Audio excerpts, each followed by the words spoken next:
एक व्यापारी अपने घोड़ों के साथ जंगल से गुजर रहा था। रास्ते में एक घोड़ा इतना थक गया कि वो बैठ गया और उठ ही नहीं पाया। व्यापारी ने उसका सामान दूसरे घोड़ों पर लाद दिया और उसे वहीं छोड़कर चला गया। थोड़ी देर आराम करने के बाद घोड़ा उठा और इधर उधर घूमने लगा। उसी जंगल में एक शेर अपने दो साथियों के साथ था। एक लोमड़ी और एक चीते के साथ रहता था। शेर ने जब घोड़े को देखा तो पूछा, तुम कौन हो? घोड़े ने अपनी सारी कहानी सुनाई। शेर को उस पर दया आ गई और उसने कहा, तुम मेरे मेहमान हो, यही रहो, मैं तुम्हारी देखभाल करूंगा। घोड़ा खुशी खुशी वहीं रहने लगा। कुछ दिनों बाद शेर बीमार पड़ गया। भूख से वह इतना कमजोर हो गया कि शिकार भी नहीं कर पाता था। चीते ने कहा, महाराज, अगर आपने जल्दी कुछ नहीं खाया तो आप और बीमार हो जाएंगे। शेर बोला, मैं अब शिकार नहीं कर सकता, अगर तुम कोई जानवर मेरे पास ला दो तो मैं खा सकता हूँ। चालाक लोमड़ी ने कहा, तो फिर हम घोड़े को क्यों नहीं खाते? शेर गुस्से से बोला, वो मेरा मेहमान है, मैं कभी उसे नहीं खाऊंगा। लोमड़ी मुस्कुराई, लेकिन अगर वो खुद कहे कि मुझे खा लो तो?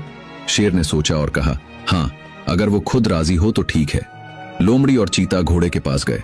लोमड़ी ने कहा, हमारे राजा भूख से मर रहे हैं, अब हम में से किसी एक को अपनी जान देनी होगी। चलो सबके सामने अपनी कुर्बानी पेश करते हैं। भोला भाला घोड़ा भी उनके साथ शेर के पास चला गया। शेर के सामने पहुंचकर लोमड़ी बोली, महाराज, मुझे खा लीजिए। चीता तुरंत बोला, नहीं नहीं, तुम तो बहुत छोटी हो, महाराज का पेट कैसे भरेगा, आप मुझे खा लीजिए। लोमड़ी चिल्लाई, अरे अगर तू मर गया तो राजा की रक्षा कौन करेगा, मुझे ही खाइए महाराज।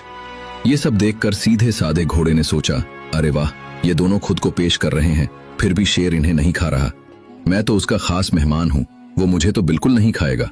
और घोड़े ने बड़े आत्मविश्वास से कहा, महाराज, आप मुझे खा लीजिए। बस यही तो लोमड़ी चाहती थी। एक पल में शेर, चीता और लोमड़ी तीनों घोड़े पर टूट पड़े। बेचारा घोड़ा कुछ समझ पाता उससे पहले ही वो उनका शिकार बन गया। कहानी की सीख, जो लोग बहुत ज्यादा भोले और सीधे होते हैं वे अक्सर चालाक लोगों के झांसे में आ जाते हैं। दुनिया में दोस्ती